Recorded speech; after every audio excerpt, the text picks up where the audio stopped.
we are going to initiate full refund to your account, or that no such thing has happened. Here and then telling us to go back. Never again I'm going to travel by Indigo. Experienced severe operational disruptions for the past few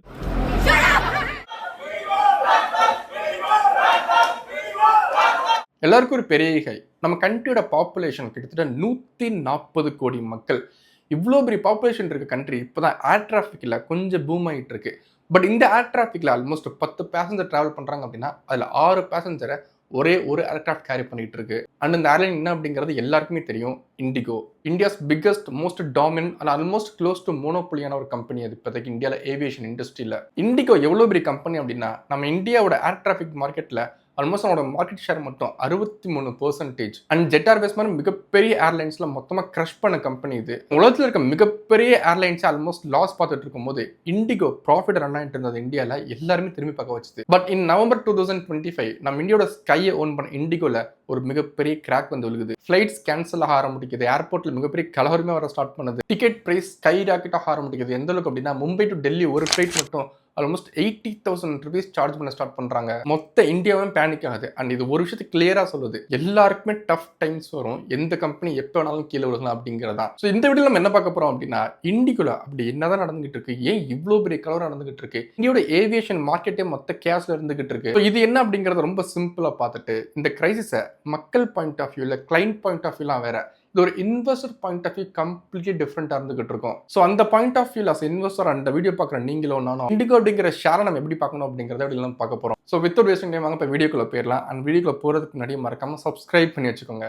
On November 1, 2025 director general of civil aviation அதாவது DGCA பைலட்ஸோட சேஃப்டிக்காண்டி ஒரு சில set of rules announce பண்றாங்க. In fact change பண்றாங்க. Pilots must get 48 hours of rest per week, which means இதுக்கு முன்னாடி இருந்ததோட இது 12 மணி நேரம் அதிக ரெஸ்ட். அண்ட் செகண்ட் என்ன அப்படின்னா pilots can do only 2 night landings per week.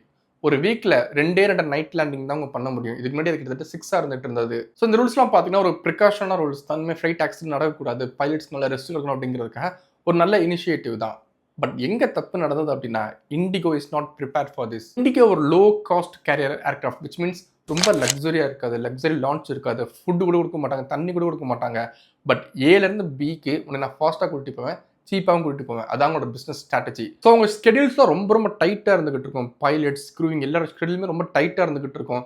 Extra ஸ்பேரில் கூட யாருமே இருக்க மாட்டாங்க, ஸ்பேர் ஃப்ளைட் கூட இருக்காது. ஸோ இந்த அனௌன்ஸ்மெண்ட் வந்ததுக்கப்புறம் இண்டிகோ அதுக்கப்புறம் ப்ரிப்பேரே பண்ணல. ஆல்மோஸ்ட் 1 month போகுது. இண்டிகோ முன்னாடி வந்து ஆல்மோஸ்ட் அட்மிட்டே பண்ணிட்டாங்க, இந்த ரூல் கேட்டு பண்ணாங்க, ப்ரிப்பேர் ஆகலை, ஜட்மெண்ட்ஸ் எல்லாமே மிஸ்கால்குலேஷன் ஆயிடுச்சு, தப்பு நடந்துச்சு அப்படிங்கிறத அட்மிட் பண்ணிட்டாங்க. ஏன்னா பைலட்ஸ்க்கு அவங்க இனிமேல் அதிகமான ரெஸ்ட் கொடுக்க வேண்டியது இருக்கும். க்ரூ மெம்பர் அதிகமாக இல்லை, ஸ்பேரில் இருக்கிறவங்களும் பற்ற மாட்டேங்கிறாங்க, விச் மீன்ஸ் ஃப்ளைட்ஸ்லாம் கேன்சல் ஆக ஸ்டார்ட் ஆகுது. க்ரூ இல்லாதனால ஃப்ளைட் பறக்கவே முடியல. ஸோ இது ஒரு செயின் ரியாக்ஷனாக மாதிரி மொத்த கம்பெனியுமே ஸ்டம்பிள் ஆக ஸ்டார்ட் ஆகுது. ஆக்சுவலாக அதுக்கு பேர் கேஸ்கேடிங் எஃபெக்ட் அப்படின்னு சொல்லுவாங்க. விச் மீன்ஸ் ஏவியேஷனில் இப்போ ஒரு ஃப்ளைட் கேன்சல் ஆகுது, ஒரு ஃப்ளைட் டிலே ஆகுது அப்படின்னா அதுக்கு அடுத்து இருக்க அடுத்த ஃப்ளைட்டையும் டிலே ஆகும். விச் மீன்ஸ் இதே பைலட் மேபி அடுத்த ஃப்ளைட்டை போர்ட் பண்ணலாம், இல்லை இதே ஃப்ளைட் போய் வேற ஒரு லொக்கேஷனுக்கு அன்போர்ட் ஆகலாம். ஸோ இந்த மாதிரி எல்லாமே ஜாம் பேக்டாக இருக்கும். அப்படிங்கிறதுனால ஒரு ஃப்ளைட் டிலே ஆனால் கூட, ஒரு ஃப்ளைட் கேன்சல் ஆனால் கூட அது அடுத்தடுத்த செயின் ரியாக்ஷனை உருவாக்க ஸ்டார்ட் ஆகும். பட் இந்த இடத்துல ஒரு ஃப்ளைட் கேன்சல் ஆகலை, அடுத்தடுத்து இருக்க எல்லா ஃப்ளைட்டுமே கேன்சல் ஆக ஸ்டார்ட் ஆகுது, எல்லா ஃப்ளைட்டுமே டிலே ஆகுது. ஒரு செயின் ரியாக்ஷன் மொத்தமாக அட் டைம்ல நடக்குது. ஸோ இது பார்த்தாதுன்னு எரியிற நெருப்புல எண்ணெய் ஊற்றுற மாதிரி இந்த கோல்டு வெதர் உங்களுக்கு சப்போர்ட் பண்ணல, இதனாலே கேன்சல் ஆக ஸ்டார்ட் ஆகுது. இதை தாண்டி டெக்னிக்கல் கிளிச்சும் நிறைய வர ஸ்டார்ட் ஆகுது அவங்களோட ஏர்கிராஃப்ட்ஸில். ஆல்மோஸ்ட் 65% மார்க்கெட் ஷேர் இருக்க இண்டிகோ மொத்தமாக ஸ்டாப் ஆகுது. உங்களோட ஆப்ரேஷனே ஸ்டம்பிள் ஆயிடுச்சு. ஸோ 65% மார்க்கெட் ஷேருக்கு ஒரு கம்பெனி மொத்தமாக ஸ்டாப் ஆகுது அப்படின்னா அந்த ஏவியேஷன் இண்டஸ்ட்ரியாவது கொலாப்ஸ் ஆக வைக்குது. ஏன்னா என்ன ஏர் இண்டியா எக்ஸ்பிரஸ் மாதிரி மற்ற ஏர்லைன்ஸ் இருந்தாலுமே அவங்களோட கான்ட்ரிபியூஷன்லாம் மார்க்கெட் ஷேரில் வெறும் 12%, 10%, 6% அப்படிங்கிற மாதிரி தான். அவங்களால இவ்வளோ பெரிய டிராஃபிக் எல்லாம் கண்ட்ரோல் பண்ணவே முடியாது.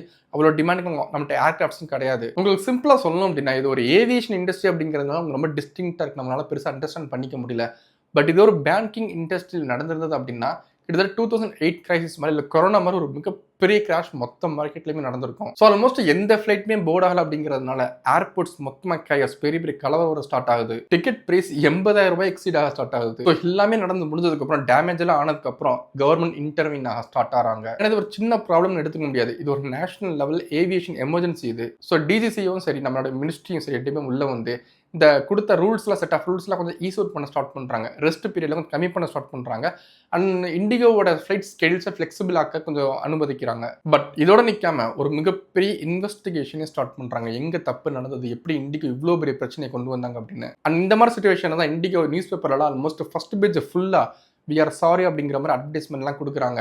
இண்டிகோ சிஓ டேரெக்டாக முன்னாடி வந்து ஆல்மோஸ்ட் அப்பாலஜியே பண்ணிட்டாரு. இப்போ கவர்மெண்ட்ல வந்து ரீஃபண்ட் எல்லாம் இமீடியட்டாக செட்டில் அவுட் பண்ணுங்க, நாளைக்கு 8 மணிக்குள்ள எல்லா ரீஃபண்ட் எல்லா ரீஸ்கெடியூலுமே அரேஞ்ச் பண்ணுங்க அப்படிங்கிற மாதிரி சொல்லிட்டாங்க. ஸோ இந்த ப்ராப்ளம் இடையில தான் நம்ம ஷேர் மார்க்கெட் பார்த்தீங்கன்னா ஆக்சுவலி இண்டிகோ ஷேர் நல்லாவே பெர்ஃபார்ம் பண்ணியிருந்தது. இதே வேற ஒரு கம்பெனி நடந்திருந்தது அப்படின்னா, வேற ஒரு இண்டஸ்ட்ரி நடந்திருந்தது அப்படின்னா கண்டிப்பாக 20-30% ஈஸியாக கிராஷ் ஆயிருக்கும். But IndiGo with strong backbone of Indian aviation வெறும் 10% தான் கீழே விழுந்திருந்தது. சரி, here comes the investors point of view. இதுவே ஒரு 20% 30% கிராஷ் ஆயிருந்தது அப்படின்னா டெஃபினட்டாக நான் இமீடியட்டாக போய் இன்வெஸ்ட் பண்ணியிருப்பேன். நான் குட் சான்ஸ் இன்வெஸ்ட் அப்படின்னு சஜஸ்ட் பண்ணியிருப்பேன். ஏன்னா இண்டிகோ தான் still India's backbone of aviation. இன்னும் ஃப்ளைட்டோட டிமாண்ட் பார்த்தீங்கன்னா இந்தியாவில் பூம் ஆகிட்டு தான் இருக்குது. நம்ம இண்டஸ்ட்ரி ரொம்ப சின்னது, ஏவியேஷன் இண்டஸ்ட்ரி எக்கச்சக்கமான ஸ்பேஸ் ரிமைனிங் இருந்துகிட்டு இருக்கு. அதில் மார்க்கெட் லீடராக இண்டிகோ இருந்துகிட்டு இருக்காங்க. அண்ட் இது வெறும் ஒரு கிரைசிஸ் ப்ராப்ளம் தான், இது ஒரு ஷார்ட் டேர்ம் ப்ராப்ளம் தான். அவங்க ஆப்ரேஷன் இன்னும் பக்காவாக இருந்துகிட்டு இருக்கு, இன்னும் ஸ்டேபிளாக இன்டாக்டாக இருந்துகிட்டு இருக்காங்க. அவங்களோட பேலன்ஸ் ஷீட்டும் இல்லை ப்ராஃபிட் ஸ்டேட்மெண்ட்ஸும் இன்னும் இன்டாக்டாக தான் இருந்துகிட்டு இருக்கு. விச் மீன்ஸ் இந்த இஷ்யூ இண்டிகோவோட ஆப்ரேஷனல் ஸ்ட்ரக்சரில் பெருசாக இந்த டேமேஜுமே உருவாக்கல, ஒரு ஷார்ட் டேர்ம் நியூஸ் மாதிரி தான் அது. ஸோ என்னோட ஒப்பீனியனில் கண்டிப்பாக இண்டிகோ பார்த்தீங்கன்னா திரும்ப ரீவைவ் ஆகிரும். Almost February 10 normal operation start பண்ணிடுவோம் அப்படிங்கிற மாதிரி இண்டிகோ அனௌன்ஸ் பண்ணிட்டாங்க. ஸோ அதுக்கப்புறம் கண்டிப்பாக ஸ்டாக் ரீபவுண்ட் ஆகிரும். பழைய நிலைமைக்கு மேலே வந்து அதுக்கு மேலேயும் கூட போயிடும். ஸோ இன்கேஸ் ஷேர் இங்கேருந்து இன்னொரு 5% இல்லை இன்னொரு 20% கீழே விழுந்தது அப்படின்னா it is a great opportunity to buy தான். அண்ட் இந்த கிரைசிஸ் நம்ம இந்தியாவுக்கு என்ன சொல்ல வருது அப்படின்னா, மோனோபொலி அப்படிங்கிறது எந்த இண்டஸ்ட்ரியுமே ஒரு பெரிய டேஞ்சர் தான். இதனால தான் கவர்மெண்ட் எந்த ஒரு இண்டஸ்ட்ரியாக இருந்தாலுமே மோனோபொலி அலோவ் பண்ணவே மாட்டாங்க. ஒன்று கவர்மெண்ட்டே ஒரு கம்பெனி உருவாக்கி உள்ள போயிருவாங்க, இல்லை ஒரு வேற ஒரு செகண்டரி கம்பெனிக்கு சப்போர்ட் பண்ணிட்டு இருப்பாங்க இன்டெரக்டாக. ஃபார் எக்ஸாம்பிள் இங்கே ஜியோ வருது அப்படின்னா ஏர்டெல் அவங்க கீழே விழுந்துட விடவே மாட்டாங்க, எப்படியாவது காப்பாற்றி கொண்டு வந்துடுவாங்க. ஒரு 2 பேர் காம்படிஷன் இருந்தால் தான் நமக்கு அஸ் அ பப்ளிக்காக நமக்கு நிறைய பெனிஃபிட் இருந்துகிட்டு இருக்கோம். ஜியோ மட்டுமே இருக்காங்க, ஏர்டெல் மட்டுமே இருக்காங்க அப்படின்னா அவங்க இஷ்டத்துக்கு என்ன வேணால் பண்ணலாம், எவ்வளோ வேணால் ப்ரைஸ் வைக்கலாம், நம்ம பே பண்ணி தான் ஆகணும், இன்டர்நெட் நமக்கு வந்து தான் ஆகணும். ஸோ இன்கேஸ் நாளைக்கு அவங்க கிராஷ் ஆகிட்டாங்க அப்படின்னா கூட, ஒரு பெரிய ஃப்ராடில் மாட்டிக்கிட்டாங்க அப்படின்னா இந்தியாவோட டெலிகாம் இண்டஸ்ட்ரியை ஸ்டம்பிள் ஆகிரும். ஸோ இது ஒரு நல்ல சைன் கிடையாது ஒரு நல்ல கண்ட்ரிக்கு. ஸோ எப்போதுமே மோனோபொலி அப்படிங்கிறது டேஞ்சர் தான். ஸோ மேபி கவர்மெண்ட் இனிமேல் இன்டர்ஃபியர் ஆகி வெறும் இண்டிகோ மட்டுமே இல்லாமல் மற்ற ஏர்லைன்ஸோட ரூல்ஸை கொஞ்சம் ஈஸ் அவுட் பண்ணி இன்னும் கொஞ்சம் மார்க்கெட் ஷேரை இன்க்ரீஸ் பண்ணணும். ஸோ அஸ் இன்வெஸ்டராக பேசும்போது ஒரு ஸ்டாக் நம்ம வாங்குறதுக்கு பெஸ்ட் டைம் எது அப்படின்னா அது ஆப்பரேட்டிங் டேபிள் இருக்கும்போது தான், ரொம்ப மோசமான சுச்சுவேஷன்லேருந்து ரீவைவ் ஆகிட்டு இருக்கப்போ தான். விச் மீன்ஸ் இப்போ இண்டிகோ இருக்க சுச்சுவேஷன். ஸோ இன்கேஸ் மேபி இன்னொரு 5-10% கீழே வருது அப்படின்னா டெஃபினட்டாக நான் இன்வெஸ்ட் பண்ணுவேன். அந்த ஸ்க்ரீன்ஷாட்டை நான் ஸ்விங் கம்யூனிட்டியில் போஸ்ட்டும் பண்ணுறேன். இன்கேஸ் நீங்கள் ஃபஸ்ட் டைம் பார்க்குறீங்க அப்படின்னா ஸ்விங் கம்யூனிட்டி அப்படிங்கிறது ஒரு க்ளோஸ்ட் கம்யூனிட்டி. நான் ஷேர் மார்க்கெட்டில் என்ன ஷேர்ஸ்லாம் வாங்குறேன், என்ன பண்ணுறேன் அப்படிங்கிறத ட்ரான்ஸ்பரண்ட்டாக அங்கே போஸ்ட் பண்ணிட்டுருக்கேன். நீங்கள் மார்க்கெட்டில் சீரியஸாக இருக்கிறீங்க அப்படின்னா மட்டும் ஸ்விங் கம்யூனிட்டி லிங்க்ல டிஸ்கிரிப்ஷனில் ஃபஸ்ட் கொஞ்சம் செக் பண்ணி பாருங்கள், கண்டிப்பாக ரொம்ப ஹெல்ப்ஃபுல்லாக இருக்கும். ஸோ வித் திஸ் நோட் இந்த வீடியோ நான் முடிச்சுக்கிறேன். உங்களுக்கு ஹெல்ப்ஃபுல்லாக இருக்கும்னு நம்புறேன் இந்த கம்ப்ளீட் வீடியோ. ஸோ உங்கள் தாட்ஸ் என்ன அப்படிங்கிறது கமெண்ட் செக்ஷனில் மறக்காமல் சொல்லுங்கள். இன்னொரு இம்பார்ட்டன்ட் வீடியோ வந்து பார்க்குறது. Then good bye.